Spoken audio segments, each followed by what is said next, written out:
नमस्कार दोस्तों, मैं अरुण कुमार वैष्णव स्वागत करता हूं आपका मेवाड़ डिजिटल के इस नए प्लेटफॉर्म के ऊपर। आज हम पढ़ेंगे हिंदी व्याकरण। हिंदी व्याकरण का एक महत्वपूर्ण टॉपिक जो क्लासों में भी अनिवार्य रूप से आता है और प्रतियोगिता परीक्षाओं में भी इससे संबंधित सवाल पूछे जाते हैं। तो आज हम जो हिंदी व्याकरण का एक टॉपिक पढ़ने जा रहे हैं जिसका नाम है शब्द विचार। टॉपिक का नाम क्या आ रहा है? शब्द विचार। शब्द विचार ये बड़ा ही महत्वपूर्ण टॉपिक है जो आपके महत्वपूर्ण रहने वाला है सभी क्लासों के लिए और प्रतियोगिता परीक्षाओं के लिए। इसमें क्या होता है कि शब्द जो होते हैं वो किसे कहते हैं? तो शब्द जो होते हैं वो हमारे जितने भी वर्ण होते हैं उन वर्णों का एक सार्थक समूह होता है। सार्थक का अर्थ होता है उसका कोई ना कोई अर्थ रहने वाला है। अगर किसी शब्द का कोई अर्थ नहीं निकल रहा है तो वो निरर्थक शब्द माना जाता है और उन निरर्थक शब्दों का प्रयोग हिंदी में नहीं किया जाता है। तो देखो, वर्णों का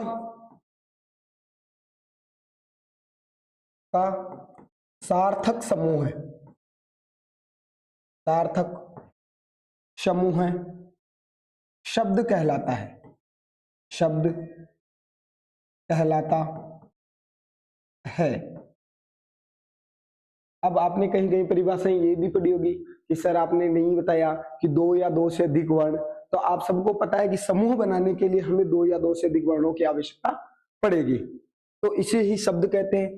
दूसरी बात इसके बारे में ध्यान रखना है, हमें क्या ध्यान रखना है कि शब्द जो होते हैं, शब्द जो होते हैं वो भाषा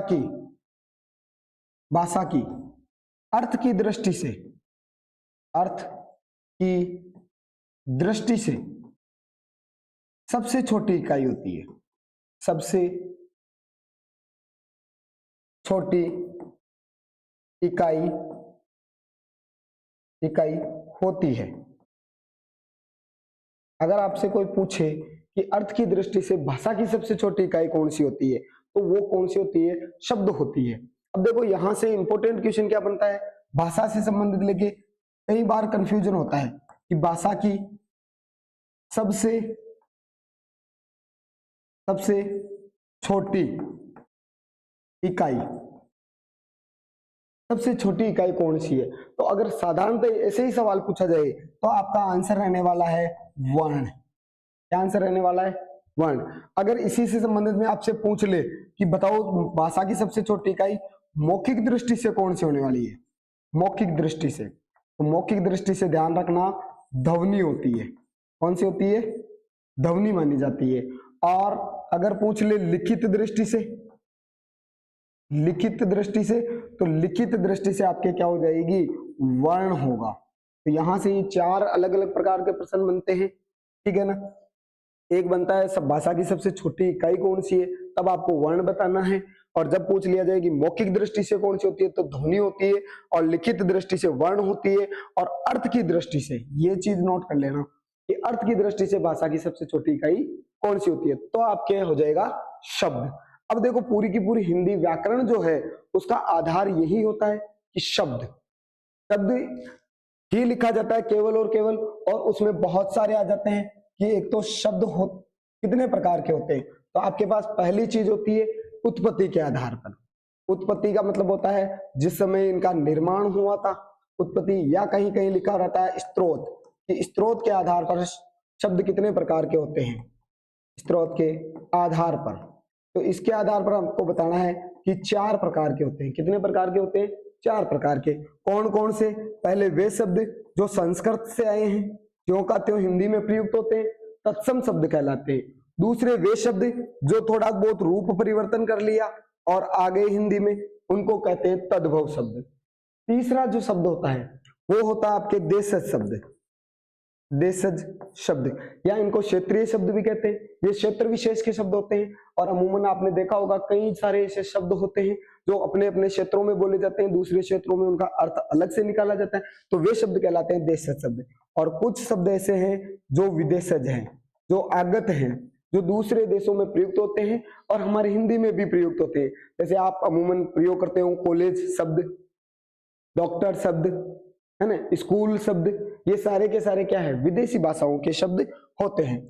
दूसरा पूछा जाता है आपको कि व्युत्पत्ति के आधार पर, व्युत्पत्ति के आधार पर शब्द कितने प्रकार के होते हैं, इसी के लिए प्रयोग किया जाता है रचना के आधार पर, और एक और शब्द काम में लिया जाता है बनावट के आधार पर, कि रचना के व्युत्पत्ति के आधार पर, रचना के आधार पर या बनावट के आधार पर शब्द कितने प्रकार के होते हैं। तो ध्यान रखना है कि ये जो होते हैं 3 प्रकार के होते हैं। पहले शब्द होते हैं रूढ़ शब्द, वे शब्द जिनका प्रयोग कई वर्षों से किया जा रहा है, हमारे पूर्वज भी करते थे और वैसा का वैसा अर्थ हम करते हैं, वैसा का वैसा शब्द का प्रयोग हम करते हैं और उनका एक ही अर्थ होता है। और तीसरी बात, इनके टुकड़े नहीं किए जा सकते, रूढ़ शब्द कहलाते हैं। दूसरे होते हैं यौगिक शब्द, यौगिक शब्द, और तीसरा होता है योग रूढ़ शब्द।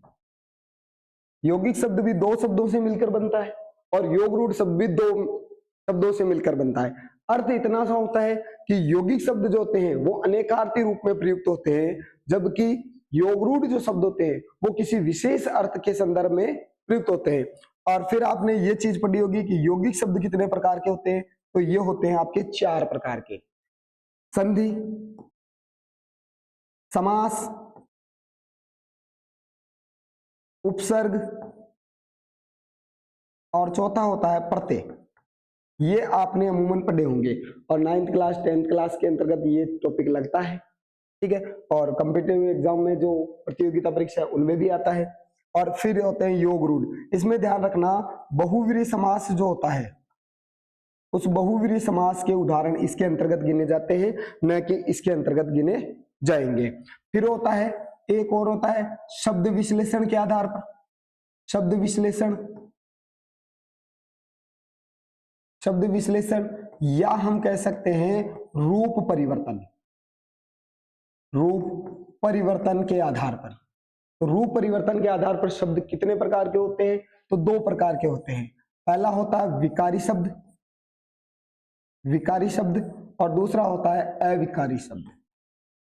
और अविकारी शब्दों का ही आपको अर्थ मिलता है अव्यय शब्द। कौन से शब्द होते हैं, अव्यय शब्द। और विकारी जो शब्द होते हैं, इन विकारी शब्द का अर्थ ही परिवर्तन होता है। जैसे संधि में आप परिभाषा पढ़ते हो कभी कभी, है ना, तो विकारी शब्द का वहां पर भी प्रयोग किया जाता है। विकारी शब्द 4 प्रकार के होते हैं, संज्ञा, सर्वनाम, विशेषण और चौथा होता है क्रिया। ये 4 जो शब्द होते हैं ये आपके विकारी शब्द कहलाते हैं। फिर होते हैं अविकारी शब्द। अविकारी का मतलब होता है जिनमें परिवर्तन नहीं होता, अ उपसर्ग लगा हुआ है, और अ उपसर्ग का मतलब होता है नहीं, जिनमें परिवर्तन नहीं होगा वो कहलाएंगे आपके अविकारी शब्द। अविकारी शब्द भी 4 प्रकार के होते हैं, आपने पढ़ा होगा, क्रिया विशेषण, क्रिया विशेषण शब्द होते हैं। दूसरा होता है समुच्चय बोधक, समुच्चय बोधक। तीसरा होता है आपके विस्मयादि बोधक,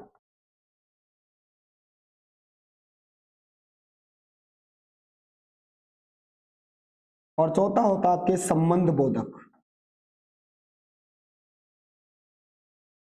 ये 4 प्रकार के आपके होते हैं। अब देखो आपको अब क्या ध्यान रखना है, अब आपको ध्यान रखना है कि शब्द जो है वो अर्थ के आधार पर कितने प्रकार के होते हैं। अर्थ के आधार पर, अर्थ के आधार पर 2 प्रकार से पढ़े होते हैं, 2 प्रकार के शब्द होते हैं। एक वे शब्द जिनका कोई ना कोई अर्थ होता है उनको कहते हैं सार्थक शब्द, और एक वे शब्द जिनका कोई अर्थ नहीं रहता, वे शब्द कहलाते हैं आपके निरर्थक शब्द। और सार्थक शब्द में 2 प्रकार से होते हैं, एक होते हैं परंपरागत, परंपरागत शब्द, और दूसरे होते हैं आपके नवीन शब्द। जो क्योंकि हिंदी जो है वो विश्लेषणात्मक भाषा है, और व्याकरण भी उसे कहते हैं जो भाषा का विश्लेषण करती है, वो व्याकरण कहलाती है। तो विश्लेषणात्मक भाषा होने के कारण ये अभी नवीनतम है, इसीलिए नवीन शब्द और परंपरागत। अब परंपरागत जो शब्द है वो 12वीं क्लास में लगते हैं। कौन कौन से, वाचक शब्द, लक्षक शब्द और व्यंजक शब्द। व्यंजक शब्द। ये शब्द शक्ति में ही पढ़े जाते हैं। और नवीन होते हैं वो होते हैं पर्यायवाची,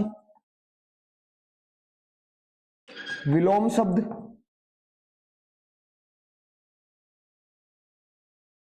युग्म शब्द,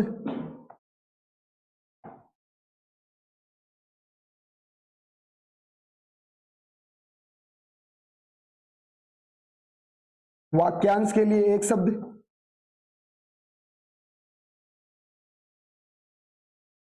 वाक्यांश के लिए एक शब्द,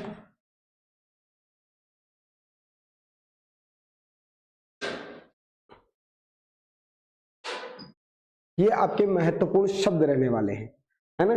प्रतियोगिता परीक्षाओं में ये इतना सा लिखा हो रहता है कि शब्द विचार याद कीजिए, और उसमें इतनी सारी चीजें आ जाती है जो आपको पढ़नी पड़ती है। अब हम इनका एक एक का डिटेल से अध्ययन करेंगे कि किस प्रकार से ये होता है। और सबसे महत्वपूर्ण जो चीज होती है हमारी यहां से शुरू होती है शब्द विश्लेषण से। कहां से शुरू होती है? शब्द विश्लेषण से। और हम पढ़ते हैं शब्द विश्लेषण या रूप परिवर्तन के आधार पर, रूप परिवर्तन के आधार पर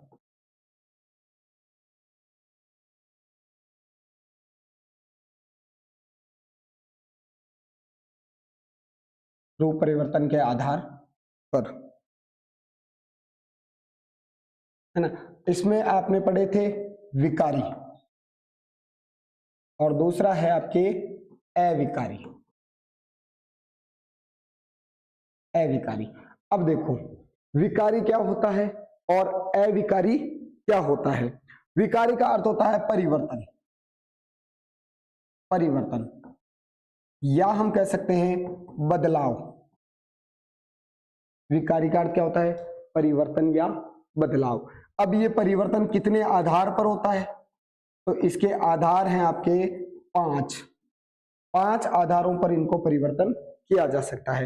ये 5 आधार कौन कौन से हैं? तो देखो पहला आता है लिंग, वचन, काल, कारक, और 5वां होता है वाच्य। इन 5 आधारों पर परिवर्तन दिखाई देता है। कैसे होता है? तो देखो जैसे मैं शब्द लिखता हूं कुछ, राम, राम,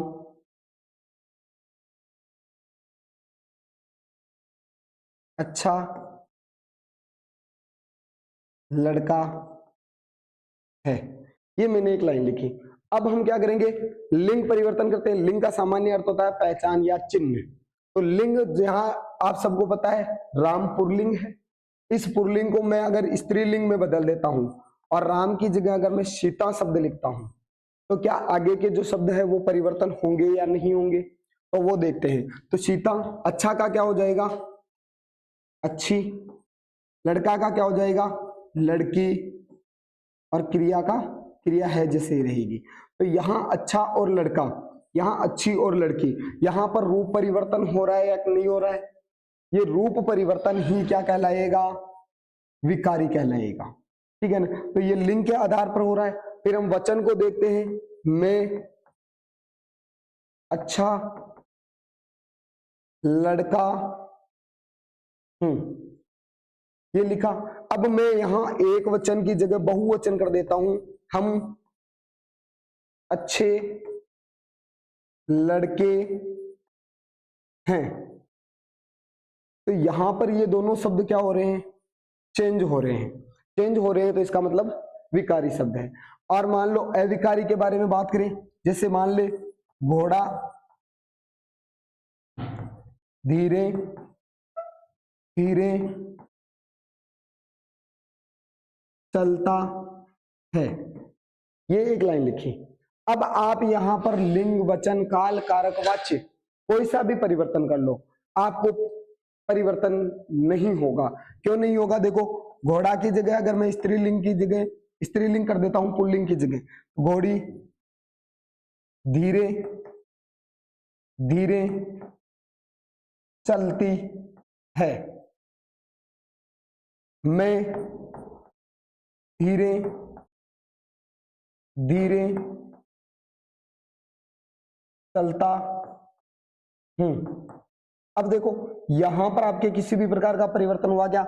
आपके यहां संज्ञा चेंज हो गई, ठीक है, क्रियाएं चेंज हो गई, लेकिन आपके ये शब्द परिवर्तन नहीं हुई।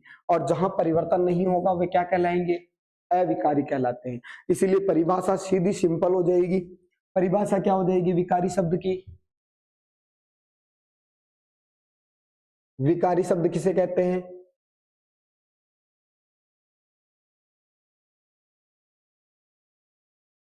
विकारी शब्द किसे कहते हैं?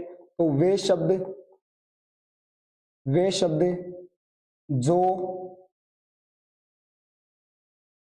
लिंग, वचन, काल, कारक व वाच्य के आधार पर अपना रूप नहीं बदलते हैं, उन्हें अपना रूप नहीं बदलते हैं थोड़ी आएगा।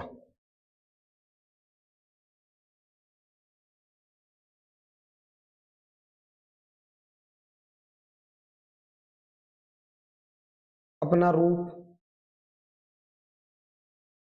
बदल लेते हैं विकारी शब्द कहलाते हैं। ये अपना रूप बदल लेते हैं, है ना। जो नहीं बदलेंगे वो अविकारी होंगे और जो बदल लेंगे वो विकारी शब्द कहलाते हैं। फिर आपको ध्यान रखना है विकारी शब्द कितने प्रकार के होते हैं। तो ध्यान रखना विकारी शब्द